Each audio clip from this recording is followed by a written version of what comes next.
palavra hoje está a cargo do pastor José Carlos, nosso querido irmão, que vem lá da cidade de Paranaíba, onde temos uma comunidade.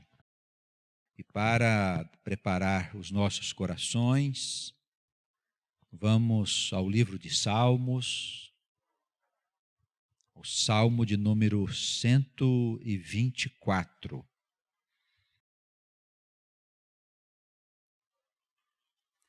Em toda a história do povo de Deus, nós vemos muitas situações aflitivas que envolveram o nosso povo e que só foram superadas pela intercessão de Deus. E nos nossos dias também, trazendo aqui para a nossa vida, para as experiências que nós vivemos como povo de Deus, nós também enfrentamos momentos aflitivos, uns mais, outros menos, mas a aflição bate à porta da nossa casa porque somos o povo de Deus. Eu tenho dito que nós temos uma marca, e como a própria Escritura ensina, nós estamos com o Senhor antes deste mundo ter sido fundado. O nosso nome estava ali no projeto de Deus, escrito no livro da vida. Temos em nós um selo que Deus pôs para mostrar a todas as gentes, a todos os povos, que Ele nos separou para que nós pudéssemos ser sementes de uma nova geração. E Satanás sabe disso. Ele conhece a nossa marca e por isso ele traz a nós momentos de aflição. E o Salmo, ele é um daqueles conhecidos cânticos dos degraus, que eram recitados pelos judeus quando eles iam a Jerusalém para adorar. O título diz: só Deus pode livrar o seu povo. Isso quer dizer, não há razão alguma para nós colocarmos a nossa confiança nos poderes desse mundo. Com todos os argumentos existentes no mundo da ciência, dos poderes econômicos, dos sábios, dos doutores, que são respeitáveis, evidentemente, no papel que Deus colocou para que eles exercessem, mas nós temos um compromisso com Deus. E só Ele, no nosso entendimento, nós que somos as ovelhas do Senhor, só Ele pode nos livrar de todas as aflições, ninguém mais. E o salmista, ele diz assim: se não fora o Senhor que esteve ao nosso lado, ora diga Israel, ora diga povo de Deus, se não fosse o Senhor que esteve ao nosso lado naqueles momentos de aflição, se não for o Senhor que esteve ao nosso lado quando os homens se levantaram contra nós, eles então nos teriam engolido vivos quando a sua ira se acendeu contra nós. Então, a gente traz isso para o nosso universo de vida. Quantas vezes o mal se levantou contra nós em situações que bateram na nossa porta para nos afligir, para nos impor medo.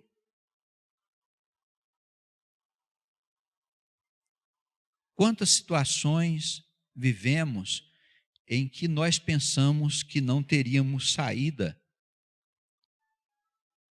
E no último momento, no derradeiro instante, houve algum fato criado por Deus para que nós pudéssemos ser libertados daquela aflição. O salmista quer dizer: preste atenção, povo de Deus. Se não fora o Senhor, nós já teríamos afundado há muito tempo no mundo do pecado e da prostituição que está aí diante de nós. Não é porque nós temos qualidade, não, irmãos. Ao contrário, nós somos propensos ao mal. Se nos derem oportunidade, nós fazemos o mal, essa é a verdade. E se não fazemos, é porque o Senhor impede. É porque o Senhor nos concede o seu Santo Espírito. E o faz de graça, e o faz por misericórdia, porque nos escolheu, porque nos amou, estando nós mergulhados em pecados. Não nos amou porque éramos boas ovelhas. Não nos amou porque éramos ovelhas de qualidade, irmãos. Nos amou porque nós éramos pecadores. E esse amor foi a tal ponto que nos deu o seu Filho amado, para que na cruz pudesse verter o seu sangue santo e abençoado na remissão dos nossos pecados. Ora, se não fosse o Senhor, Israel, o que teria sido de nós, irmãos? Já teríamos sido engolidos vivos.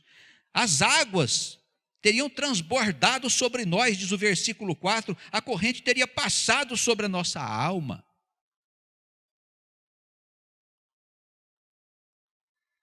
Bendito seja o Senhor, que não nos entregou por presa aos nossos inimigos. Bendito seja o Senhor. Não é porque nós nos livramos, porque nós fomos espertos, porque nós observamos, porque nós vigiamos. Não é por causa de nós, irmãos. É por causa do Senhor, que nos amou, que nos ama, que nos deseja, que nos quer para Ele, que pôs em nós uma marca há muito tempo atrás, antes dos tempos que esse mundo foi gerado. Nos predestinou, diz o apóstolo Paulo, para um destino glorioso, irmãos. Se nos predestinou, é porque existíamos antes que o destino desse mundo fosse estabelecido. Ele já havia nos escolhido para que nós fôssemos sementes dessa geração nova que vai construir um mundo novo. Estamos sendo chamados para grandes coisas. É claro que as preocupações pessoais a respeito da nossa felicidade, ou da felicidade dos nossos filhos, ou da nossa casa, essa preocupação se dilui quando o interesse é de todos. O que é a nossa vida no universo dos interesses coletivos de uma humanidade que tanto precisa de Deus? De uma humanidade que tanto implora por Deus? De uma humanidade que chora e não sabe as razões?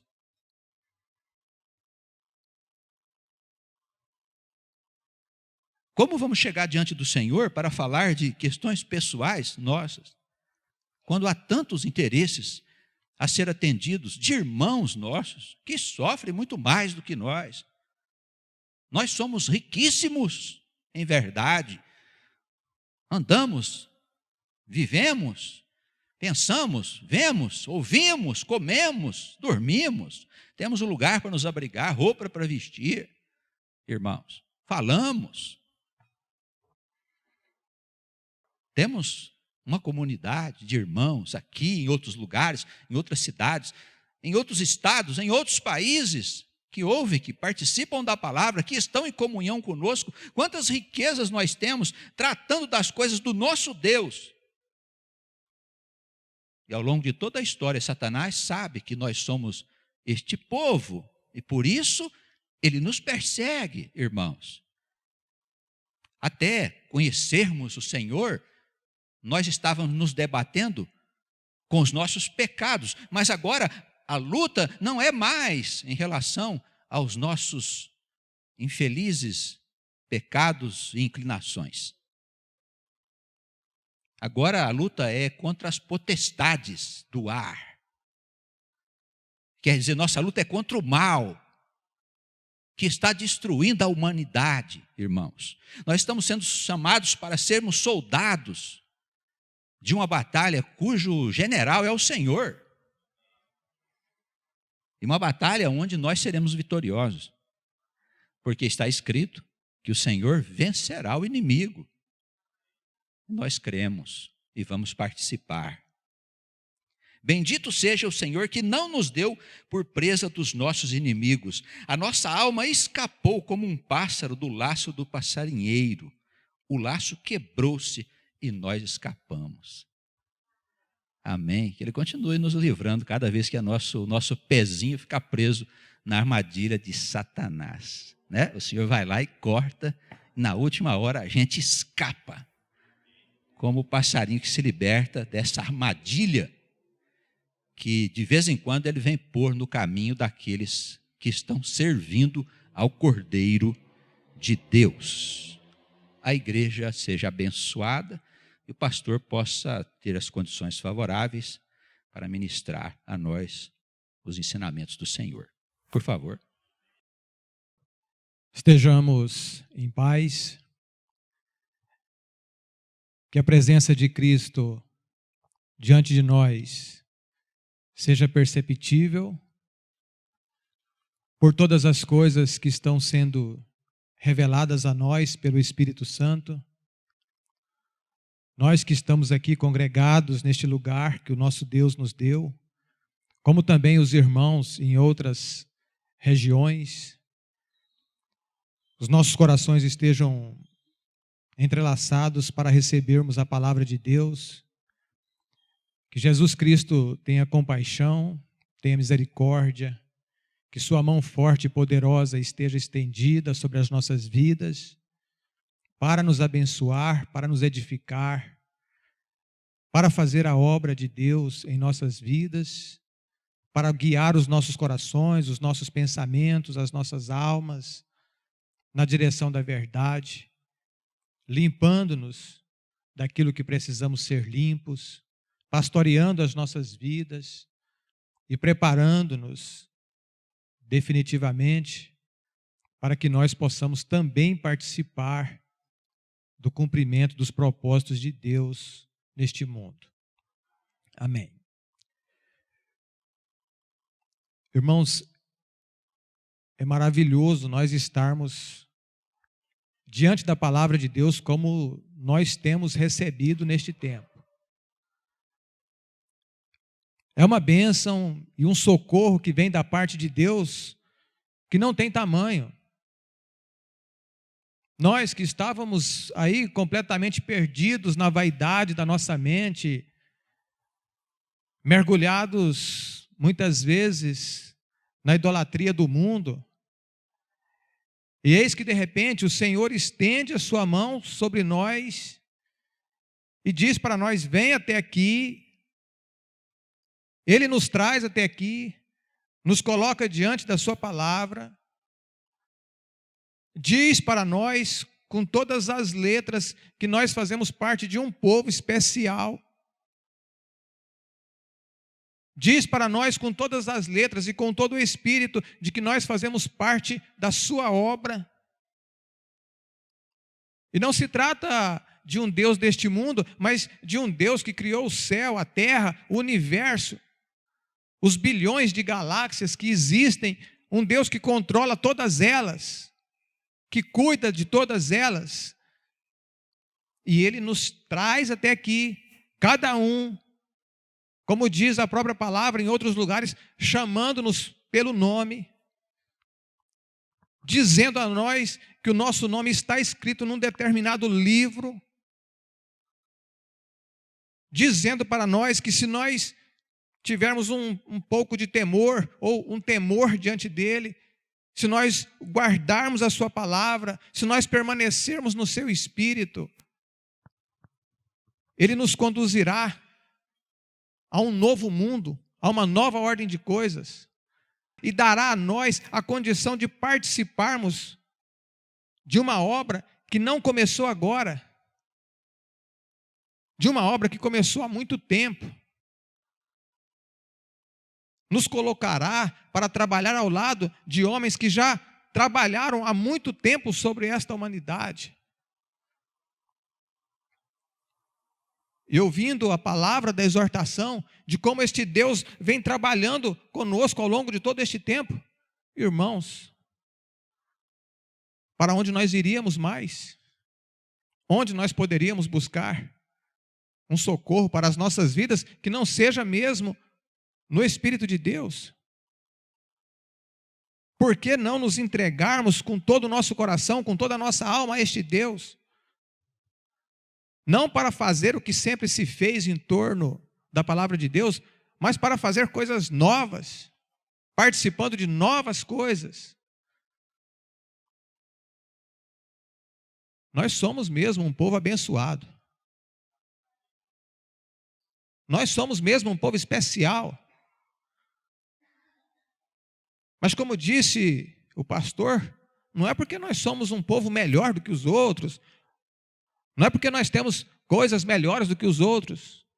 Nós somos povo de Deus e nós somos um povo especial porque Deus nos amou. E eu me lembrei, enquanto ele falava, da palavra que está no livro de Deuteronômio, porque às vezes a gente pode achar que essa ideia de povo de Deus traz uma certa diferença, faz de nós alguma coisa muito grande, faz de nós alguma coisa muito especial. Nós somos grandes, nós somos especiais por causa de Deus, não é por nós mesmos. E lá no livro de Deuteronômio, no capítulo 7, a partir do versículo 6, não é esta a passagem que eu quero ainda comentar com os irmãos, mas só para complementar ainda mais a ideia, a palavra de Deus diz, em Deuteronômio, capítulo 7, a partir do versículo 6, o seguinte: povo santo és ao Senhor teu Deus. Por que que nós somos um povo santo ao Senhor Deus? Porque o Senhor teu Deus te escolheu. Não fomos nós que escolhemos a Deus. Não éramos nós que buscávamos. Foi Ele que escolheu. Para que lhe fosses o seu povo especial de todos os povos que há sobre a terra. O Senhor não tomou prazer em vós, nem vos escolheu, porque a vossa multidão era mais do que a de todos os outros povos, pois vós éreis menos em número do que todos os outros povos. Então, Ele não nos escolheu por causa da nossa grandeza, nem porque nós éramos muitos, nem porque nós éramos mais fortes, nem porque nós éramos mais bonitos, nem porque nós éramos mais importantes, nem mais nobres. Ele simplesmente escolheu um povo, amou este povo, para que o seu nome fosse manifestado no meio deste povo a todas as outras nações. Ele nos amou. Por isso nós somos o seu povo. Nós somos a maioria? Não somos. Nós somos os mais nobres? Não somos. Os mais importantes? Não somos. A palavra da introdução já nos disse. Nós somos um problema muito sério para o mundo.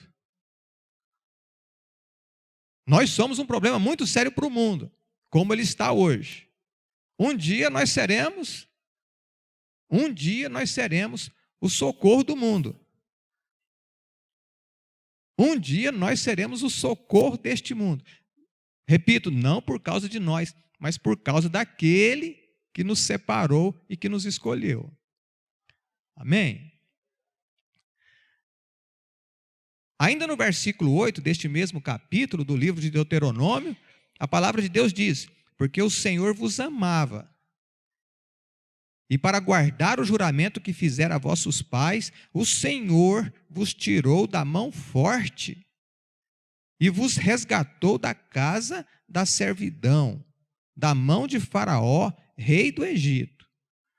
Saberás, pois, que o Senhor teu Deus, Ele é Deus, o Deus fiel, que guarda a aliança e a misericórdia até 1000 gerações aos que o amam e guardam os seus mandamentos. Amém?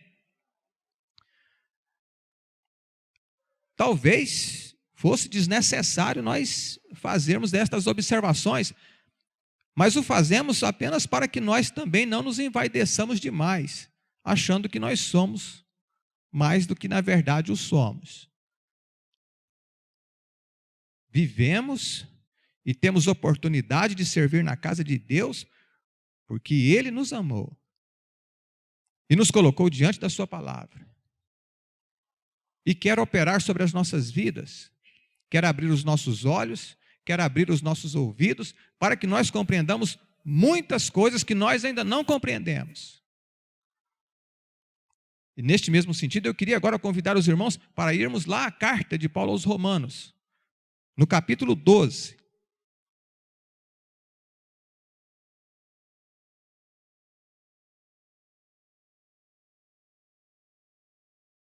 Carta do apóstolo Paulo aos Romanos, capítulo 12, a partir do versículo 1. A palavra de Deus aqui, ela faz uma pequena introdução, dizendo assim: rogo-vos, pois, irmãos, pela compaixão de Deus, que apresenteis os vossos corpos em sacrifício vivo, santo e agradável a Deus, que é o vosso culto racional.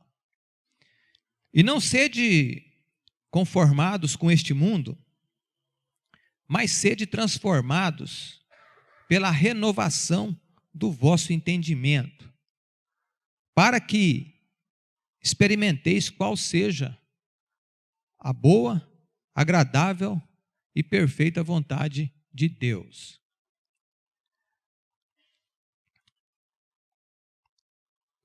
Somos chamados hoje, neste dia, pelo Senhor,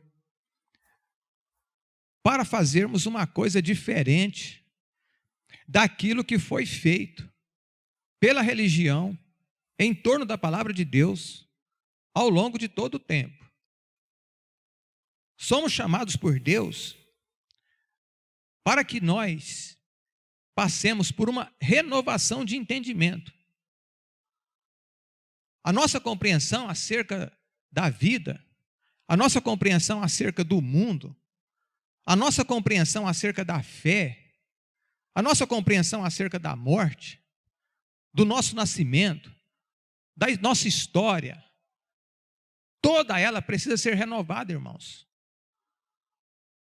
Nós precisamos entender outras coisas que nós não aprendemos nas escolas, que nós não aprendemos nas teologias convencionais.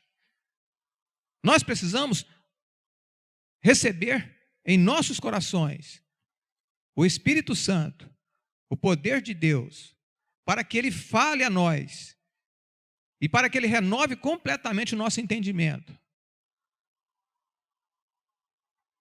Nós, como o Espírito tem dito para nós muitas vezes, nós não nascemos na barriga da nossa mãe. Nós precisamos nos enxergar como deuses. Como deuses. Nós temos uma história. Nós temos um passado. No nosso entendimento, nós precisamos compreender essas coisas. Como também nós teremos um futuro. Porque a morte não é o fim. A morte não é o fim. Jesus Cristo ressuscitou para que todo aquele que crer nele também não morresse e não entrasse na região da morte e que nem ali permanecesse. Então, irmãos, existe um passado, existe um futuro. A vida não começa no ventre da nossa mãe, a vida não termina no sepulcro. Logo, a vida não é comida, a vida não é bebida, a vida não é trabalho, a vida não é passeio, É muito mais do que isto. O nosso entendimento precisa compreender estas coisas. Nós precisamos olhar para tudo que nós vivemos e tudo que nós fazemos deste ponto de vista. Nosso entendimento precisa ser renovado. O sofrimento que vem sobre a vida do homem, as suas lutas, as suas aflições, existe uma razão de ser. O mal, disse o Espírito lá por meio do profeta, aliás, no livro de Jó, que o mal não brota do pó. Ou seja, ele não vem do nada. Ele tem uma razão de existir. As angústias que vêm sobre as nossas vidas têm uma razão de existir. Nós que somos o povo de Deus, marcados por muitas lutas e aflições, isto tudo tem uma razão de ser. O nosso entendimento precisa estar aberto para compreender também que todas estas coisas estão no comando de Deus. A fé precisa ser mais bem compreendida por nós, irmãos. Os propósitos de Deus precisam ser mais bem compreendidos por nós. A esperança que nós temos precisa ser renovada. Ou melhor, o entendimento acerca da esperança que nós temos precisa ser renovado. Nós não podemos esperar só nesta vida, como se isto aqui fosse o grande prêmio de Deus para os homens. O apóstolo Paulo diz que se nós esperamos só nesta vida, nós somos os mais miseráveis de todos os homens. E nós estamos diante de Cristo, com todas as possibilidades de começarmos a enxergar as coisas de um outro ponto de vista e podermos então compreender Deus, eu não digo ainda na sua plenitude, mas de um ponto de vista mais elevado, vamos assim dizer, de um ponto de vista mais universal. Compreender Deus como o Senhor dos senhores. Deus em sua grandiosidade. E os propósitos de Deus em sua eternidade.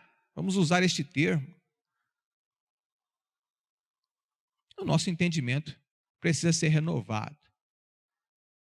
Também deve ser renovado em relação à nossa comunhão com Deus, a nossa busca por Deus, porque ele inicia aqui também dizendo que nós agora precisamos apresentar os nossos corpos em sacrifícios. Irmãos, lá no passado, nós conhecemos a história, se faziam muitos sacrifícios na casa de Deus, se matava animais. Hoje já não se fazem isso, mas muitos outros sacrifícios que se faziam naquela época se transportaram até os dias de hoje, em forma de culto a Deus, em forma de agradar a Deus, como se Deus precisasse, como se Deus necessitasse dos sacrifícios que os homens fazem. Eu disse, hoje já não se matam mais animais como antigamente, mas tem muitas outras coisas que a religião faz até os dias de hoje, que as igrejas fazem até o dia de hoje, para que o homem tenha alguma justiça diante de Deus. Estão aí, no nosso tempo, o sacerdócio, todas aquelas coisas antigas. Estão aí no nosso tempo os dízimos, os jejuns, as ofertas. Nós não somos contra quem faz, nem condenamos quem faça. O problema é a finalidade com que se faz. Porque Deus não precisa destas coisas. Deus não precisa destas coisas. O nosso entendimento, então, precisa ser renovado neste campo também, para que a gente não siga na nossa vida fazendo culto a Deus. Deus não precisa do culto que nós fazemos a Ele, irmãos. Ele não se agrada dos cultos que nós celebramos a Ele. O que Ele quer é operar na nossa vida, é trabalhar em nós. Deixa Deus entrar na tua casa, deixa Cristo entrar na tua vida. Não se incomode em querer fazer uma coisa grande para o Senhor. Deixa que Ele faça na tua vida uma grande coisa. Diga apenas para Ele, Senhor, o que queres que eu faça? Onde o Senhor quer que eu trabalhe? Esta é outra realidade, aonde o nosso entendimento também deve ser estendido. Não se trata de fazer culto a Deus, mas de recebermos no nosso coração e na nossa vida o Espírito de Deus, para sermos espiritualmente o povo de Deus por causa do Espírito Santo, e para servirmos a Deus em espírito e verdade. Apresentai, ele diz, apresentai o vosso próprio corpo em sacrifício, a vossa própria vida, a nossa própria vida em sacrifício a Deus, deixando as coisas antigas, deixando os rudimentos antigos, as posturas antigas, os cânticos antigos. Outros salmos diz: cantai um cântico novo ao Senhor. Irmãos, tudo precisa ser feito de novo na nossa vida.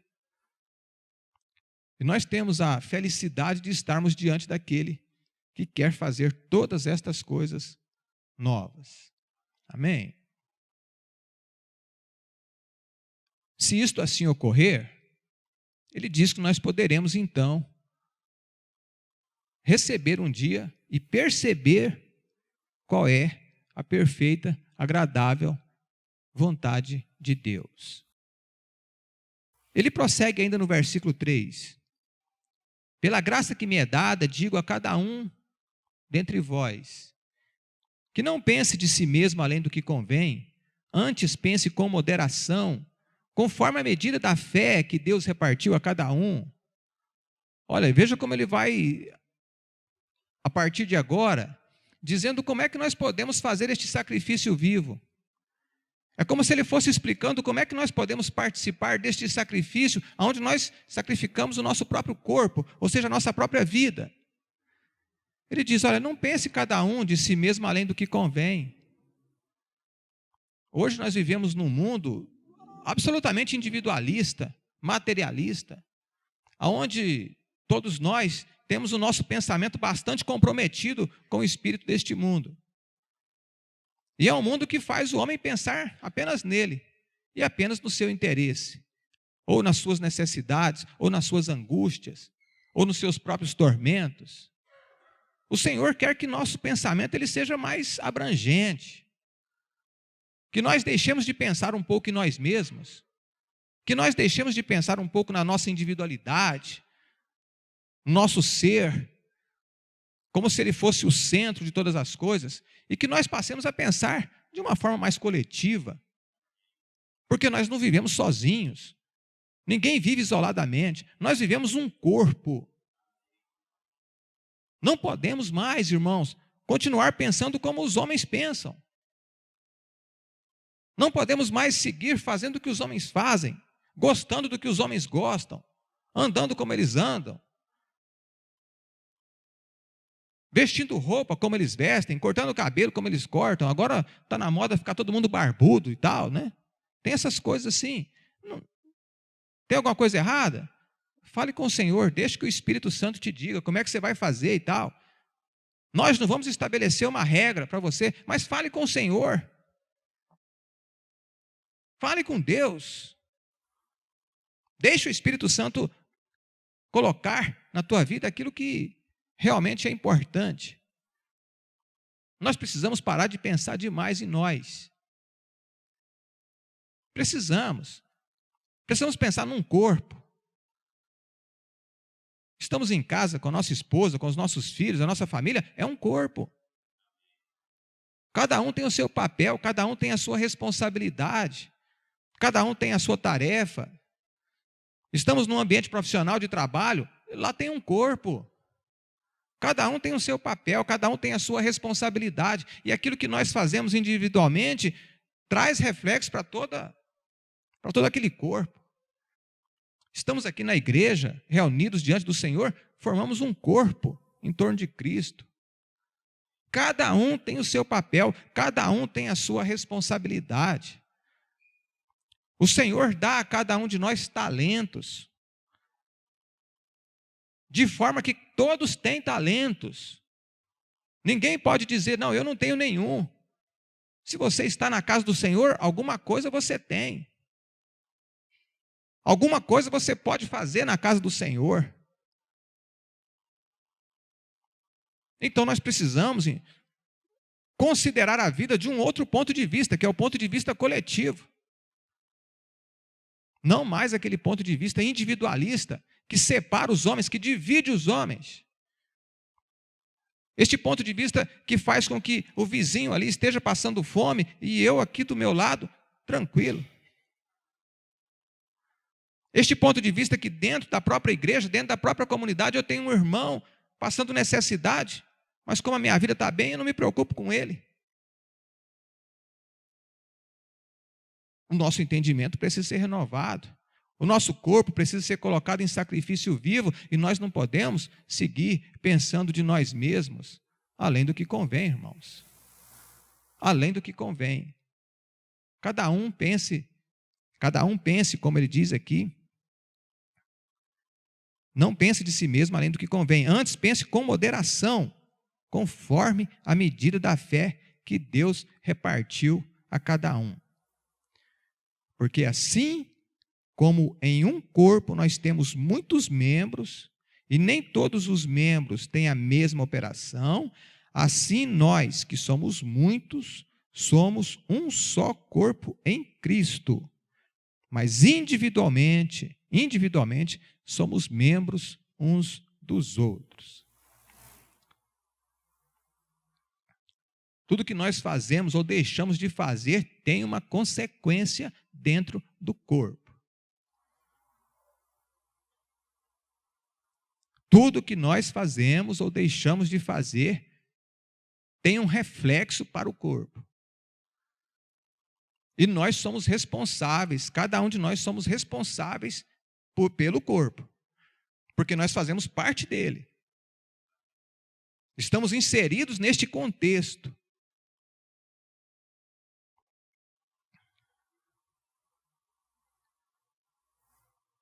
Todos fazem a mesma coisa?